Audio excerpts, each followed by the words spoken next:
Dans l'émission On n'est pas couché du 10 octobre 2014, Laurent Ruquier et ses journalistes Éric Caron et Léa Salamé reçoivent Jean-Luc Mélenchon pour nous parler de son livre L'ère du peuple. Alors Jean-Luc Mélenchon, dans cette interview, il se présente comme un intellectuel au service du peuple. Pardon de cette prétention, je me considère d'abord comme un intellectuel, c'est-à-dire quelqu'un qui essaye de penser son époque. Moi je suis au service d'une idée. Il est socialiste, révolutionnaire et un peu communiste. Je suis socialiste, que je suis révolutionnaire et que je suis partisan de la mise en commun d'un certain nombre de biens. Son combat est de dénoncer le capitalisme et son impact sur l'écologie. C'est-à-dire à cette idée que, il faut produire davantage à moins cher et puis qu'on va en vendre davantage et que c'est comme ça que la vie est bien. Ce que je récuse sur le plan économique et sur le plan écologique. Et attendez, on a parlé d'écologie, mais c'est avec le capitalisme qu'il faut rompre. Alors de ça, on n'en parle jamais. Il dénonce le comportement libéral de la classe politique et du gouvernement. Je pense qu'il y a au milieu une espèce de corps central qui s'est formé, de gens qui sont d'accord sur toutes les recettes du libéralisme. Alors, plus ceci, moins cela, mais ils sont d'accord. Ce sont tous des libéraux. La direction du Parti socialiste actuel, l'essentiel de ses cadres et de ses dirigeants, le gouvernement d'une manière générale, qui est censé être de gauche, est acquis à l'idée libérale. Mais ce combat lui vaudra beaucoup d'attaques. J'ai ouvert le chemin, j'ai payé cher. On a forcé le trait sur moi. Monsieur Caron, il s'agit bien de me diaboliser. Et dans la période... Tu l'as cherché, pardon, Voilà, ça c'est le... Non, attends. Donc en plus d'être diabolisé, on lui reproche de profiter de cette diabolisation, mais le pire qu'on puisse faire, c'est de lui reprocher de faire partie de ce système. Pour dire ce Mélenchon, vous savez, il n'est pas vraiment, il est avec eux, quoi. Non, il n'est pas avec eux. Il n'a rien à voir avec ce monde-là, ni avec eux, ni avec les autres. Jean-Luc Mélenchon vient nous parler de son livre L'ère du peuple, qu'il nous présente comme un livre léger de 140 pages et pas cher. Qui ne vaut que 10 € et qui n'a que 140 pages. Et ce livre, il l'a écrit tout seul. Et c'était très important pour lui de le préciser. Oui, mais celui-là, il y a quelque chose dedans. Je l'ai écrit moi-même. Madame, j'ai écrit 140 000 signes. Et j'ai décidé de passer à une autre tâche qui m'apportait, et notamment écrire. Parce que faire de la politique, il faut penser, il faut réfléchir, il faut penser le crayon à la main. Alors j'ai fait ce livre pendant les vacances. Et j'ai bien fait parce que pendant le même temps, j'avais à souffrir de la maladie d'un ami intime, et écrire me tenait lieu de compagnie qui me tirait de cette souffrance accumulée, qui était celle que j'avais par empathie pour l'ami, et de ce désastre que nous venions de vivre. Voilà.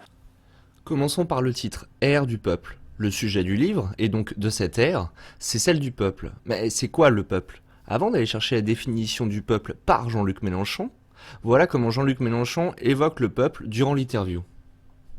Le brave peuple, on lui dit tous les jours, il faut être courageux, il faut faire des sacrifices. Et les gens serrent les dents, font des sacrifices, on leur ment, on les roule, on abuse de leur bonne foi. Mais regardez comme ils le font, comme ils sont braves et comme ils ont de l'esprit civique. Tout d'un coup, vous voyez ces milliers de gens s'emparer d'un problème. Et ça vous donne la place du Bardo à Tunis, ça vous donne la place Tahir au Caire, et ça vous donne, dans tous ces pays, le peuple surgit. Non, il dit non. L'acteur de l'histoire, c'est un autre acteur, c'est ce peuple immense, urbanisé. Le brave peuple qui souffre, qui peut être acteur de son histoire quand il surgit pour s'emparer d'un problème, mais à quoi ressemble ce peuple? Parce que tout le monde me dit, les gens sont différents, puis de toute façon ils veulent des choses différentes, et puis tout le monde s'engueule, et puis personne ne s'intéresse aux voisins, blablabla. C'est vrai, tout ça est vrai. Le peuple est différent, il est composite, ce n'est pas un bloc. Et on peut dire, si on regarde comme ça, par exemple d'une tour, on regarde les gens en bas, on a la multitude, c'est-à-dire des gens qui vont, qui viennent, etc. Toute la vie les pousse à s'affronter les uns contre les autres, à se sentir différents, par la couleur, par la religion. On passe son temps à dire les gens sont différents. Moi je passe mon temps à dire c'est le contraire, ils sont semblables. Bref. Donc le peuple est composé de gens différents, il est composite, et donc très logiquement, après avoir fait la preuve du contraire, à ses yeux, tout le monde est pareil. Et donc quand on lui pose directement la question « c'est qui le peuple ?» Qui le peuple? Bon allez, au risque de tuer le suspense, je donne la définition du peuple, c'est qui désigne l'ensemble des citoyens. C'est facile, tout le monde comprend, sauf que lui donne cette définition. Oui, le peuple c'est tous ceux qui n'ont que leur travail pour vivre. Pas de bras, pas de chocolat. Donc il y a ceux qui travaillent pour vivre, c'est le peuple, et les autres. Qui désigne-t-il par ceux qui vivent pas de leur travail? Alors ça inclut beaucoup de monde. Mais sur le plan humain, je vais dire, c'est tout être humain est composante du peuple. Voilà, ça c'était pour la définition du peuple. Maintenant, venons-en directement au cœur du sujet avec le programme de Jean-Luc Mélenchon. Ce qui nous intéresse, c'est comment vous voulez faire, ce que vous allez faire, avec qui surtout. C'est toutes ces questions, moi, que j'imagine on a envie d'entendre. Alors oui, c'est bien ça qu'on a envie d'entendre. Et on va commencer par sa proposition sur les référendums révocatoires. Vous parlez, parce que attendez, moi je propose, je commence par vous répondre. Le référendum dont vous parlez, qui est dans mon livre, c'est le référendum révocatoire. Je me suis posé la question de savoir comment on pouvait concilier la stabilité des institutions. On ne peut quand même pas vivre en assemblée générale permanente ou en barricade continue. Donc on a besoin d'institutions qui organisent le débat, la contradiction, les engueulades, la polémique et puis la prise de décision. Et en même temps, on a besoin de faire en sorte que le peuple, à tout moment, puisse intervenir. Comment on marie les deux ? Voilà l'idée qui a été trouvée par 2 États nord-américains, le Venezuela par ailleurs, c'est de faire un référendum révocatoire. Quand vous avez X% des citoyens qui disent celui-là, on l'a assez vu dans ce mandat, il ne fait pas le travail, on n'est pas content. S'il y a le nombre requis, on fait un référendum pour savoir si l'élu continue son mandat. Si je peux me... Il cite le cas du Venezuela, sauf que le Venezuela, il a mi-mandat, leur référendum révocatoire. C'est-à-dire que les citoyens sont consultés quoi qu'il arrive à la moitié du mandat présidentiel pour savoir si celui-là peut continuer ou pas dans ses fonctions. Sauf que Jean-Luc Mélenchon évoque d'abord un nombre suffisant de citoyens afin de procéder à un référendum. Donc il faudrait d'abord faire une pétition pour accéder au référendum. Et le fait d'accéder à cette pétition-là, c'est l'initiative populaire. Alors pourquoi ne pas parler directement d'initiative populaire, qui permettrait aux citoyens de se mobiliser sur tous les sujets, et pas seulement sur la démission du président. Mais ce type de référendum pose un autre problème plus concret. Permettre, ça a quand même un désavantage. Notamment lorsqu'on a un temps politique court comme ici en France avec un mandat présidentiel de 5 ans, ça oblige le président à prendre des décisions qui soient uniquement populaires, puisque s'il veut effectivement ne pas être embarrassé par un référendum révocatoire. Or, il y a d'excellentes politiques, et notamment, on va en parler dans quelques instants, celles que vous proposez, qui sont des politiques de long terme, dont les effets ne se font pas sentir immédiatement. Et je crois que c'est important aussi qu'un président au pouvoir puisse être impopulaire. Il faudrait... Ce à quoi il répond: La chose que ça oblige, la chose à laquelle ça oblige, c'est à convaincre. L'obligation de convaincre, avec ou sans référendum révocatoire. Est-ce qu'un président n'a pas déjà l'obligation de convaincre son équipe, de convaincre son peuple du bien fondé de sa démarche, que son projet est viable? Parce que si le président n'a pas d'obligation de convaincre, tout candidat à la présidence ne doit-il pas déjà avoir convaincu pour être élu? Le livre de Jean-Luc Mélenchon repose sur 3 éléments: la démographie, le changement climatique et le bouleversement géopolitique.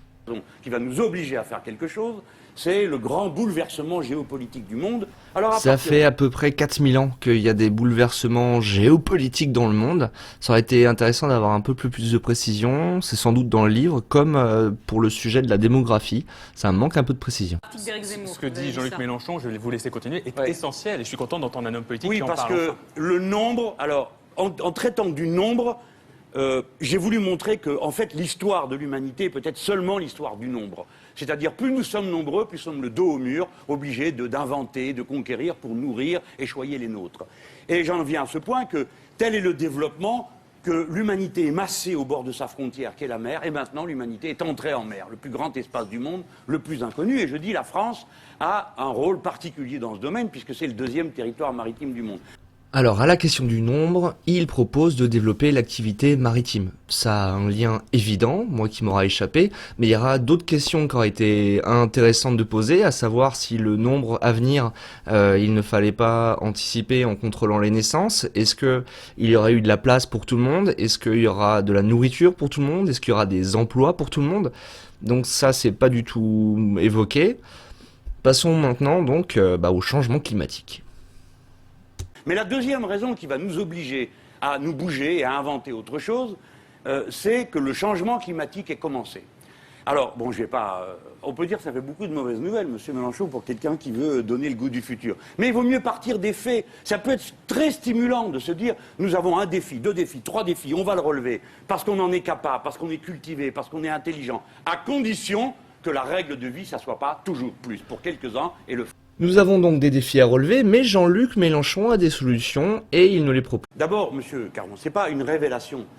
Je réfléchissais et je me disais, si on veut relancer l'économie du pays, si on veut sortir du chômage, il faut relancer l'activité. Relancer l'activité avec l'ancienne gauche, celle à laquelle j'ai appartenu, on savait faire. Ouais. On distribuait du pouvoir d'achat, ça donnait de la consommation.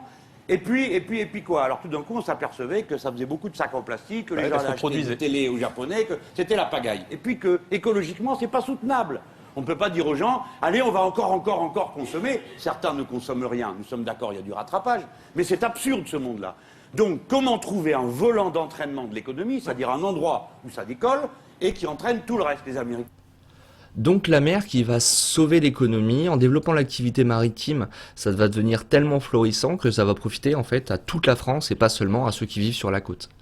Dans cette réponse, il va aussi évoquer le principe qu'avait la gauche donc pour développer l'économie, c'est de se baser sur le pouvoir d'achat en versant des allocations ou des aides financières aux Français. Il va opposer ce principe-là à la relance de l'économie par la prospérité des entreprises qui doit créer ensuite des emplois. C'est-à-dire que lui ne propose pas de donner des sous, mais du travail. C'est intéressant, mais c'est la position actuelle du gouvernement, avec Manuel Valls et son J'aime l'entreprise.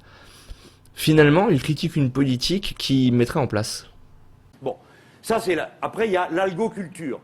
Des pays en produisent des quantités gigantesques. Nous, presque rien. Qu'est-ce qu'on fait avec des algues? Des protéines. Pas besoin d'acheter du soja. Ça suffit d'utiliser tant de kilomètres carrés à faire ça. L'algue, ça pousse vite, ça pousse simple, n'importe où sur Terre. Au début, moi, je croyais que c'était en mer qu'on faisait ça. Bah, pas du tout, on creuse des trous sur Terre, on y met des fils, pouf, ça pousse. Dès qu'il y a de la lumière et de l'eau salée et du soleil.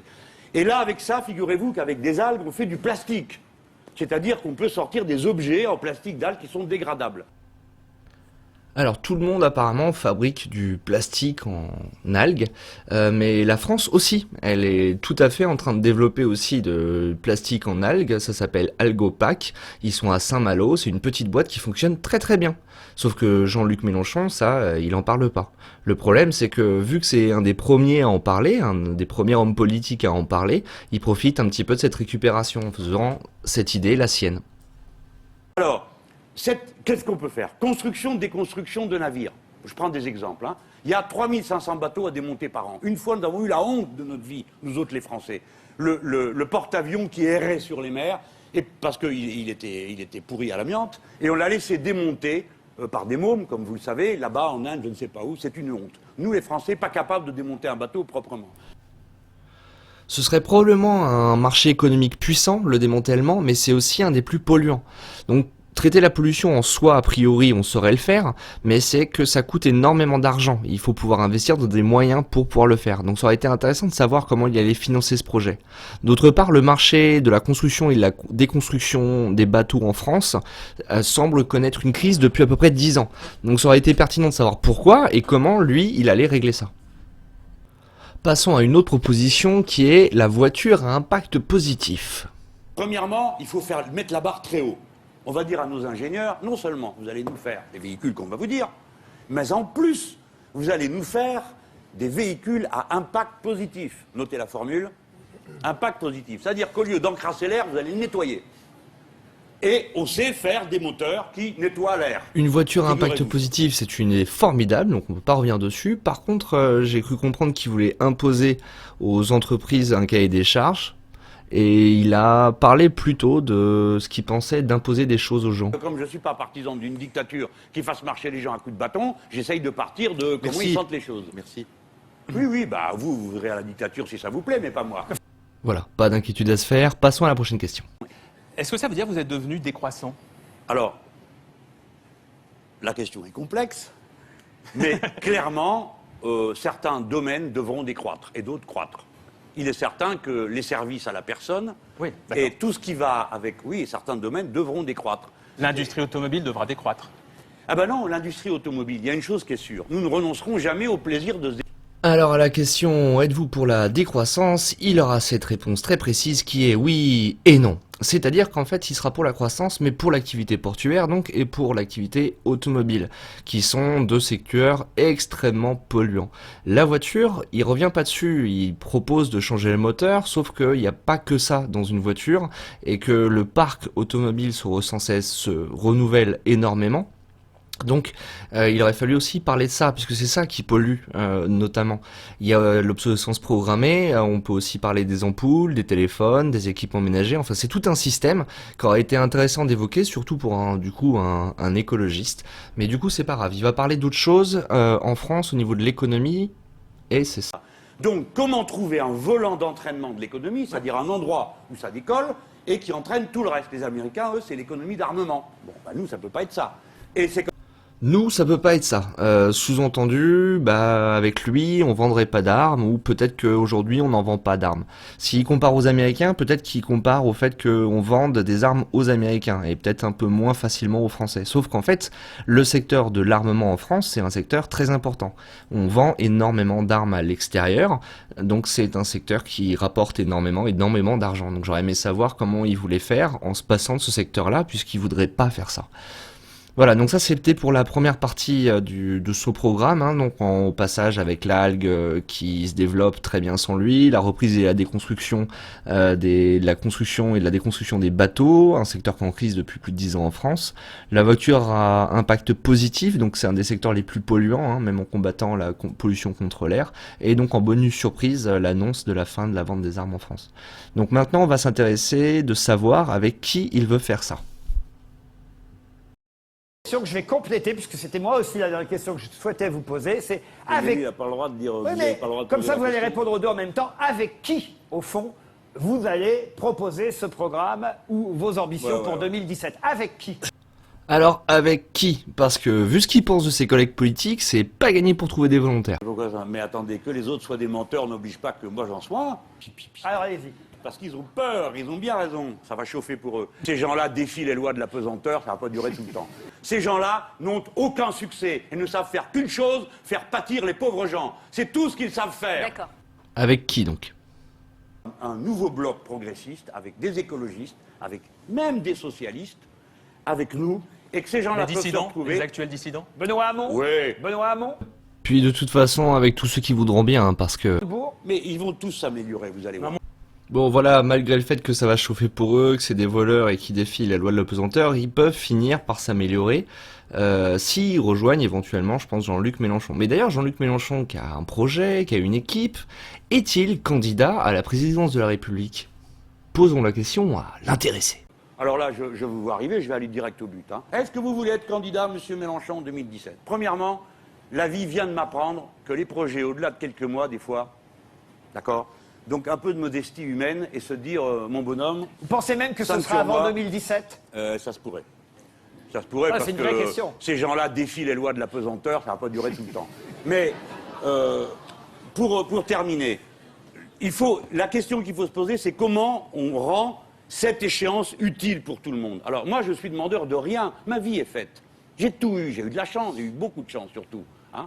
J'ai pu faire des tas de belles choses. Donc moi, je suis au service d'une idée. L'idée, c'est qu'en 2017, on vote pour faire quelque chose d'utile pour le pays. Bon bah voilà, c'est clair, franc, précis. Quand on lui pose la question, Jean-Luc Mélenchon, serez-vous candidat ? Il répond très franchement, on sait pas, il n'y a pas de réponse. Donc du coup, quand on lui pose la question directement, on n'a pas de réponse. Ce qu'il faut faire, c'est pas lui poser la question. Après avoir, mais perdu les européennes, fait un score très moyen au municipal en vous disputant avec vos alliés communistes, pourquoi vous continuez à nous dire, en ce mois de septembre, ça va être entre Marine Le Pen et moi ? Ben non. Moi, je crois pas. Je crois pas. Non, mais vous avez le droit de pas le croire. Moi, j'ai le droit de croire le contraire. Voilà, alors comment peut-on être au deuxième tour de la présidentielle si on ne se présente pas ? C'est sûr que là, c'est un peu ambigu. Par contre, il sera beaucoup plus clair à un moment donné. Vous n'êtes pas content de m'avoir connu ? Ah si, ça je dois dire. Bon. Alors... pour pivoter à la prochaine fois. Donc s'il restait un doute, oui, Jean-Luc Mélenchon est bien candidat à la présidence de la République, et comme tous les autres candidats à la présidentielle, il répond pas quand on lui pose la question, il faut aller chercher un petit peu ailleurs. Donc Jean-Luc Mélenchon, il est connu pour ses talents oratoires voilà, sa capacité à faire de l'esclandre, mais son discours et sa façon de faire, est-ce que ça ne dessert pas sa cause? Et ça, les journalistes, ils pensent que c'est très très très important de savoir si en effet cette forme ne nuit pas le fond, est-ce que ça nuit pas à sa cause, le fait d'être connu et réputé pour faire de l'esclandre. Donc il faut lui poser 3 fois la même question et obtenir presque 3 réponses différentes. Pourquoi Mélenchon a-t-il cette tendance à se transformer systématiquement en Georges Marchais 2014? Et est-ce que c'est pas un immense gâchis d'être là comme ça, Voilà. à insulter les uns les autres? Répondez-moi Non, sur madame, ça. ce qui est un énorme gâchis, c'est que vous perdiez votre temps à essayer de continuer à peindre ce portrait. Il qui a essaie changé. de moi. Première réponse, c'est pas lui, ce sont les journalistes qui le décrivent comme ça et qui vont aller chercher ce trait de caractère de lui. C'est faux. On a toujours C'est faux, représenté ce que nos je dis. leaders comme des bêtes qui ne se contrôlaient pas. C'est faux ce que je dis. C'est absolument faux. Alors il va développer un petit peu le c'est absolument faux et en essence ça sous-entend qu'en fait cette forme-là, les journalistes s'y arrêtent mais qu'il y a vraiment un fond derrière auquel les journalistes passent à côté. Et moi, est-ce que vous ne vous dites pas que finalement, cette stratégie parfois de spectacle, hein, pardonnez-moi le terme, mais elle ne vous a pas nui également? Mais bien sûr, C'est une bonne question. mais j'en suis parfaitement conscient. Mais mon rôle était celui d'un défricheur. Et ça y est, donc on a enfin une réponse de Jean-Luc Mélenchon qui explique que oui, il a bien eu ce rôle de faire du show, que ça faisait partie de sa communication, et il va l'expliquer avec une image. Je vais vous dire une chose. Un moteur à explosion, ça transforme 20% seulement de l'explosion en énergie mécanique. Et moi, on me demande de transformer 100% d'une explosion médiatique en énergie positive. Ce n'est pas possible. Alors, d'une part, qui est on qui lui a demandé de tirer de l'énergie positive et d'explosion médiatique? Qui est ce on? D'autre part, il constate que ça fonctionne pas. Alors pourquoi il continue? Et quelle énergie positive veut-il tirer après ce genre d'explosion? Madame Le Pen peut raconter ce qu'elle veut. Si elle veut faire une France réservée aux yeux bleus et aux cheveux blonds, qui sont des belles couleurs, et où tous les autres se sentiraient suspects ou coupables, ou seraient obligés d'aller se demander depuis combien de générations Bim, ils sont allez, français. point de Godwin, maintenant un petit peu d'eugénisme. Symbolise cet homme sur le plan humain, est peut-être un beau père de famille, un beau tout ce que vous voulez.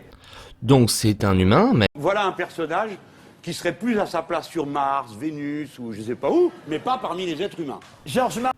voilà, donc c'est quelqu'un qui se permet de comparer Marine Le Pen à Hitler, de vouloir faire expulser Macron de la race humaine, et quand on lui dit, bon, Jean-Luc, tu trouves pas que t'as un peu poussé quand même? Et dans Tu la l'as période... cherché, tu l'as Non, cherché pardon, quand Jean-Luc. même. Monsieur Voilà, Jean-Luc ça c'est Mélenchon. le... Non, bah, attends, Mais attends. c'est comme les femmes qu'on viole, elles l'ont cherché. Mais non, hein. je t'en prie, Jean-Luc je te permets Mélenchon. pas. Eh ben alors, Jean-Luc mais c'est la Mélenchon. même chose. Mais non, C'est la même quand chose. tu prends un Comment sérieusement cette phrase a pas pu faire un scandale le lendemain dans les journaux? Comment ça se fait que personne sur le plateau, à un moment donné, lui ait demandé de s'excuser auprès des femmes violées pour cette comparaison de merde?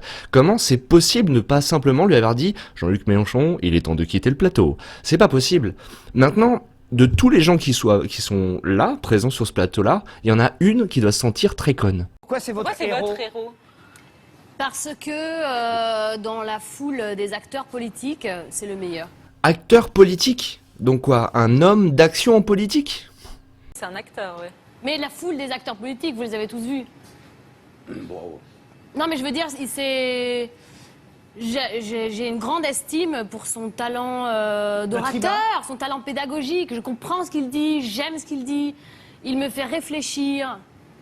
Donc oui, ce qui est important, c'est pas que ce soit un acteur politique, dans le sens quelqu'un qui ait déjà mené des actions politiques. Non, c'est bien le meilleur orateur. C'est bien ce qu'on demande à un homme politique, d'être le meilleur convainqueur, avec son obligation de convaincre. Formidable. Une femme violée. Pour son combat, pour le peuple, qu'il n'est même pas capable de définir, il se compare à une femme violée, sans problème. Mais parce que c'est ça le show, parce que c'est bien ça qu'on veut dans ce genre d'émission, c'est du bon gros spectacle.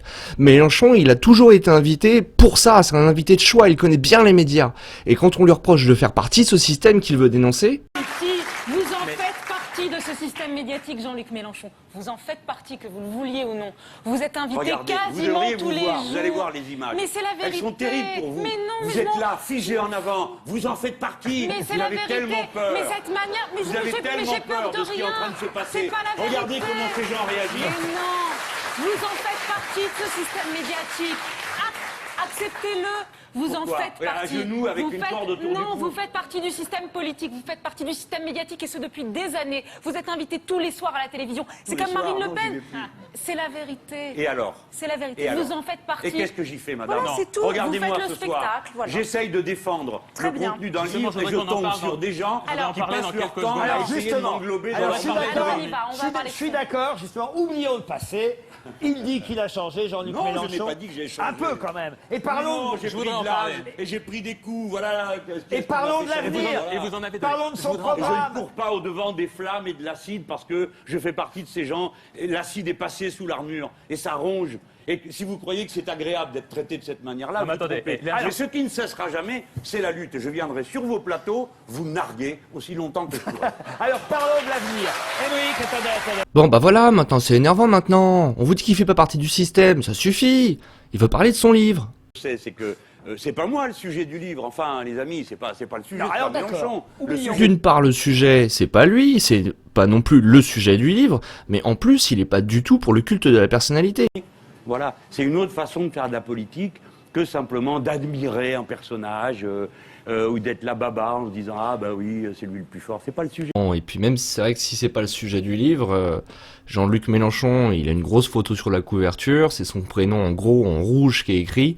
Mais voilà, bon, il fait pas partie du système, c'est quand même pas le culte de la personnalité d'avoir son nom en gros en rouge avec sa photo sur le bouquin. C'est pas ça qui fait vendre, c'est ses idées, c'est sûr. Et puis c'est que la couverture, on va pas se baser sur la couverture d'un livre, c'est débile. Voilà, ouvrons la préface par exemple. Et vous, de quoi vous allez me parler toute la soirée? Non, des 4 c'est premières pas pages. vrai. Vous savez pourquoi C'est on a pas fait vrai. ça? Je vais vous le dire, madame, dans toute sa crudité. Je vais vous le dire. Quand nous étions en équipe, je dis bon, comment on s'y prend? Si on fait un bouquin théorique, ça va les saouler. J'aurai pas droit à une ligne. Alors on a dit, au début, on va leur mettre un peu de viande rouge, parce que ça va les intéresser. Vous avez la viande rouge. Ovation pour Jean-Luc Mélenchon, qui vient de clouer le bec à Léa Salamé. Ovation pour Jean-Luc Mélenchon, qui vient d'expliquer qu'en fait, son livre qu'il a écrit tout seul, le crayon au poignet, bah en fait, il a réuni son équipe pour l'écrire. Et puis, son bouquin qu'il a écrit pour le peuple, qui est là pour les idées, bah finalement, en fait, si on fait un bouquin théorique, ça va les saouler, j'aurais pas le droit à une ligne. Donc qu'est-ce qu'il fait? Bah il met de la viande rouge dedans. Est-ce qu'il passe pour être la démonstration de la faille du système médiatique qui cherche le scandale, la vacherie? C'en est justement la pure illustration. Ce sont bien de ses propos dont il parle, c'est bien son comportement qu'il dénonce et tout le monde applaudit derrière. C'est un clown qui fait son entrée sur ses chaussettes Bonne chaussette. et qui finit son show par une révérence. Lui, il doit sans doute faire référence au salut après un combat, mais tel quel, ça donne vraiment l'idée d'un comédien qui vient de finir son spectacle. Cette émission est une farce. Elle consiste à nous donner l'impression de voir un débat et que des sujets de fond ont bien été abordés. C'est Jean-Luc Mélenchon qui sera peut-être le meilleur pour illustrer ce petit jeu de dupes, car toute sa rhétorique est construite dans le but de dénoncer cette hypocrisie générale pour mieux s'en exclure. Mélenchon qui fait son entrée sur ses chaussettes et sa sortie sur un salut de comédien devant l'ovation de la foule. Entre les deux, de la viande rouge. Et cette tirade passe pour un coup de génie. Mais enfin, Jean-Luc, avant de dire au Roquefort tu pues, vérifie bien de pas être un fromage avant. Alors Ruquier, les journalistes, Mélenchon, eux ils sont érudits, ils savent bien de quoi ils parlent. Là où moi j'ai dû faire des pauses pour prendre des notes sur la vidéo. Ils sont bien conscients de leur rôle, de ce qui se joue. Et pourquoi ils continuent à jouer à ça? Peut-être qu'ils font comme tout le monde. Peut-être qu'ils regardent juste leur propre intérêt. Pourquoi ils arrêteraient quelque chose qui leur profite si personne leur demande de le faire? Quand nous suivons ces émissions sérieusement, que nous applaudissons leurs mensonges, que nous prenons position sur leurs commentaires, quand on vote contre un homme politique en votant pour un autre, quand on va voter pour un homme dont on sait qu'il a déjà abusé de ses positions, qu'il a trahi sa fonction, qu'il a déjà menti ou volé, quand on va voter pour des personnages plutôt que pour des idées, nous, les citoyens français, nous sommes bien plus hypocrites, car nous sommes bien plus nombreux à subir et qu'ils sont si peu à profiter de ce système chaussettes et viande rouge.